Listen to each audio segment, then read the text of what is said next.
प्यारे मित्रों नमस्कार। हमारे फिजिकल गुरु चैनल में आपका स्वागत है। जैसा कि मैंने कल के पिछले वीडियो में आपको बताया था, शारीरिक शिक्षा एक समग्र अध्ययन। इसमें आपको डिस्क्रिप्टिव और ऑब्जेक्टिव के बारे में बताया था, जो कि टीजीटी, पीजीटी, यूजीसी नेट के लगभग एग्ज़ामों में शारीरिक शिक्षा के बारे में क्वेश्चंस पूछे जाते हैं। और इसमें आपको मैंने कल जो है चौथे चैप्टर में आपको बताया था, जो कि आपको अभी आगे पाँचवें चैप्टर में आपको बताते हैं। चौथा चैप्टर तो आपको मैंने बता दिया था, जिसमें आपको मनोरंजन के बारे में जानकारियाँ दी गई थी।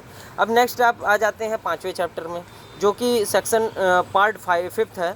इसमें आपका स्वास्थ्य से रिलेटेड मैक्सिमम क्वेश्चन यहाँ पे स्वास्थ्य से रिलेटेड आपको उठते हैं। इसमें स्वास्थ्य किससे रिलेटेड अगर देखा जाए तो इसमें बहुत ही अच्छा और बहुत ही गहन अध्ययन, परिभाषा के साथ साथ उसके स्वास्थ्य के आयामों के साथ साथ उद्देश्य और सिद्धांतों के बारे में यहाँ पे आपको देखने को मिलेगा। नेक्स्ट आपका चैप्टर आता है आहार। आहार में संतुलित आहार और आहार के तत्वों एवं स्रोतों के बारे में यहाँ पे आपको जानकारी दी जाएगी। आहार में अगर देखा जाए तो यहाँ पे मानव शरीर और ऊर्जा, इसमें दोनों डिपेंड करता है आहार के ऊपर। अगर हम भोजन करते हैं, भोजन अगर हमारा स्वास्थ्य के अकॉर्डिंग अच्छा होगा तो उसके अकॉर्डिंग हमारा जो है स्वास्थ्य और जो है बहुत ही बेटर रहेगा। तो इसमें आपको नेक्स्ट चैप्टर आते हैं, उसमें आहार के बारे में यहाँ पे बताया आपको। उसके बाद पोषक तत्व और पोषक तत्वों के स्रोतों के बारे में यहाँ देखने को मिलेगा, और इससे होने वाली जो कमियाँ होती हैं, जैसा कि आप जानते हैं, कार्बोहाइड्रेट, वसा, प्रोटीन, विटामिन। अब क्या होता है कि हमें अच्छे से भोजन नहीं मिल पाता है, जैसे किसी चीज़ की कमी से मान लीजिए विटामिन ए की कमी हो गई, ठीक है।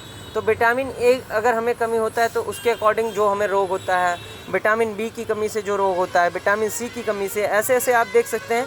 विटामिन डी, विटामिन ई और विटामिन के, यहाँ पे विटामिन के बारे में आपको देखने को मिल जाएगा कि हमारे स्वास्थ्य के लिए हमारे आहार में कौन सा पोषक तत्व और क्या हमें मिलता है, उसके बारे में यहाँ आपको जानकारी मिलेगी। उसके बाद यहाँ पे हमें खनिज लवण के बारे में आपको मिलेगा। खनिज लवण अगर देखा जाए तो खनिज लवण में आपका पहला आता है कैल्शियम, फास्फोरस, फिर आपका पोटेशियम आता है, सोडियम आता है, आयरन आता है, आयोडीन आता है, कॉपर आता है, सल्फर आता है, मैग्नीज आता है, फ्लोरीन आता है, कोबाल्ट आता है, क्रोमियम आता है, जिंक आता है, सेलेनियम आता है, उसके बाद मैग्नीज आता है, उसके बाद मॉलिब्डेनम, उसके बाद जल, जो कि हमारे दैनिक जीवन ही नहीं, हमारे पूरे विश्व और पूरे राष्ट्र के लिए जो है जल की बहुत ही अधिक महत्व है। तो जल की महत्वता के बारे में सभी को आप पता है, मैक्सिमम लोगों को, कि जल जीवन है। जल के बारे में आपको यहाँ पे बहुत ही आपको अच्छे से आपको डिनोट किया हुआ है। नेक्स्ट आ जाते हैं आसन की विकृतियों के बारे में। आसन व विकृतियाँ क्या क्या हैं इसमें अगर देखा जाए थर्ड चैप्टर में, तो आसन है, उसके बाद शारीरिक आसन के स्रोत के लिए प्रयुक्त होने वाली मांसपेशियों के बारे में। उसमें आपका फ्रंट एरिया होता है और बैक एरिया, जिसमें आपको जैसे आपको अग्रभाग बोलते हैं और पश्चभाग। तो आपके शरीर के जो अग्रभाग और पश्चभाग हैं उसके बारे में आपको यहाँ पे जानकारी दी जाएगी। नेक्स्ट चैप्टर में आप नेक्स्ट पार्ट में आते हैं, तो यहाँ पे विकृतियाँ एवं उनके दोष के निवारण और अभ्यास के बारे में यहाँ पे आपको डिनोट किया हुआ है। अगले चैप्टर में आते हैं आप आहार तालिका और संबंधित वैज्ञानिक मापदंड। जो आहार की आपकी भोजन की टाइमिंग होती है, जो उसका शेड्यूल होता है, उसके अकॉर्डिंग आपको यहाँ पे देखने को मिलेगा। उसके बाद रोग जो कि आप मानव जीवन में रोग का एक बहुत ही बड़ा महत्व है। यहाँ पे रोग के बारे में आपको देखने को मिलेगा, क्योंकि मैक्सिमम जो है आप व्यक्तियों को, महिलाएं, पुरुषों और बच्चों में आपको रोगों के बारे में आपको कुछ ना कुछ आप देखते रहेंगे कि कोई बच्चा इस बीमारी से ग्रसित है, या कोई महिला किस बीमारी से ग्रसित है, या पुरुष किस बीमारी से ग्रसित है। उसके बारे में यहाँ आपको मिलेगा कि कौन कौन से डिसीज़ होते हैं जो कि बीमारियों में आपके काम आते हैं। जैसे कि संक्रामक रोग में आपको देखने को मिलेगा जीवाणु जनित रोग। इसमें निमोनिया, टिटनेस, उसके बाद बोटुलिज्म, उसके बाद मियादी बुखार, कुष्ठ रोग, क्षय रोग, हैजा, उसके बाद डिप्थीरिया, काली खांसी, सिफिलिस, प्लेग जैसे घातक बीमारी जो है इसमें देखने को मिलेंगे। उसके बाद आपका विषाणु, इसमें विषाणु जनित रोग में देखिए तो यहाँ पे गलसुआ जो गले वगैरह सूज जाते हैं उसमें, उससे रिलेटेड। उसके बाद प्रतिश्याम, रेबीज मतलब कुत्ते वगैरह, रेबीज हो गया। उसके बाद आपका खसरा हो गया, चेचक हो गया, पोलियो हो गया, हर्पीज हो गया, डेक्रोमा या रोहे हो गया, डेंगू हो गया। ये सब टेक्रोमा या रोहे, डेंगू, एड्स, छोटी माता, पीलिया, यकृत, सोज जैसी बीमारियां जो है विषाणु जनित रोगों में आपको देखने को मिलेगा। उसके बाद हेपेटाइटिस में आपका ए ग्रुप है, उसके बाद बी है, सी, डी, ई, एफ, जी, एच, ये इतने आपको और भी मिलेंगे आपको। उसके बाद इसमें आपको जुकाम, सर्दी भी आता है, रुबेला आता है, पित्त ज्वर आता है। ये सब आपको विषाणु जनित रोगों में आपको मिलेगा। उसके बाद नेक्स्ट चरण में आते हैं आप, नेक्स्ट उसमें चैप्टर में कवक जनित रोग। इसमें जो है छाले, एथलीट फुट, उसके बाद दांत, खाज, दमा, गंजापन, ये सब बीमारियां आपको मिलती हैं। नेक्स्ट आते हैं आपके चौथे उसमें जो है चैप्टर में परजीवी प्रोटोजोआ।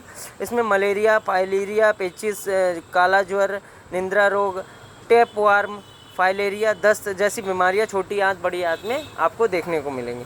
नेक्स्ट आप आते हैं बी ग्रुप में आते हैं, तो बी चैप्टर जो आपका है इसमें असंक्रामक रोग। इसमें आँखों के दोष के, निकटवर्ती दोष के, उसके बाद दूरदृष्टि, उसके बाद वैमव, दृष्टि वैमव, ऐसे आपको यहाँ पे रतौंधी हो गया, वर्णांधता हो गया, ये सब आपको बीमारियाँ यहाँ पे मोतियाबिंद जैसी बीमारियाँ आपको मिलेंगी। नेक्स्ट चैप्टर में आप आते हैं मोनोक्रोमोसी, उसके बाद टोटल कलर ब्लाइंड। इसमें जो है कलर ब्लाइंड होता है, जिसमें कलर जो है इंसान जो है कलर को सही से नहीं पहचान सकता है। अगले चैप्टर में आते हैं ऐसे आपको द्रिकोमेसा, उसके बाद पार्सल कलर ब्लाइंडनेस, ऐसे अलग अलग आपको ब्लाइंडनेस, कलर ब्लाइंडनेस के बारे में यहाँ पे आपको देखने को मिलेगा। अन्य रोगों में अगर देखा जाए तो अन्य रोगों में आपको साइजोफ्रेनिया, उसके बाद गठिया जैसी बीमारियाँ यहाँ पे आपको मैक्सिमम बहुत सारी बीमारियाँ, घेंगा जैसी, डायबिटीज़ वगैरह यहाँ पे देखने को मिलेंगे। अगले चैप्टर में आते हैं जो स्वास्थ्य समस्याओं के बारे में। इसमें अगर आपको देखा जाए तो बहुत ही गहन अध्ययन आपको स्वास्थ्य बीमारियों, जो स्वास्थ्य समस्याएं बीमारियां होती हैं उसमें आपको यहाँ पे मिलेगा, जो हेल्थ प्रॉब्लम। इसमें देखिए मोटापा पहले नंबर पे आता है, मोटापा। उसके बाद कुपोषण का कोई शिकार हो जाए, भोजन में मिलावट, जो मार्केट में अगर हम भोजन में मिलावट का सामान रहता है वो अगर आपको मिल जाए, जो है सही खाने के पदार्थ ना मिले, तो यहाँ पे भोजन में मिलावट के सामान से भी बीमारियाँ जो है स्वास्थ्य में बहुत सारी बीमारियाँ होती हैं। उसके बाद पर्यावरण से रिलेटेड, उसके बाद विस्फोटक आबादी से रिलेटेड। विद्यालय के लिए व्यक्तिगत एवं पर्यावरण का स्वच्छ होना बहुत ही आवश्यक है। उसके बाद नेक्स्ट आपका है विद्यालय स्वास्थ्य सेवा में उद्देश्य। उसके बाद यहाँ पे अगले चैप्टर में आप आते हैं विद्यालय जो है में स्वास्थ्य शिक्षा की भूमिका कौन कौन सी है, इसमें स्वास्थ्य सेवा कौन कौन सी है।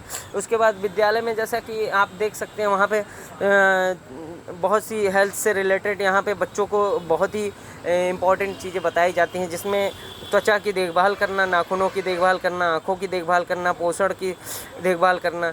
उसके बाद ऐसे स्वास्थ्य समीक्षा के बारे में, तो आपको ऐसे स्वास्थ्य रिकॉर्ड के बारे में ये सब आपको पाँचवा पार्ट है जो आपका 5th चैप्टर है उसमें देखने को मिलेगा। अब जो ये नेक्स्ट 6th चैप्टर है ये आपको अगले चरण में हम आपको बताएंगे कि इसमें क्या क्या, कैसे कैसे और कौन कौन से चीज़ें यूज होती हैं, उसके बारे में नेक्स्ट चैप्टर में आपको बताएंगे। धन्यवाद मित्रों।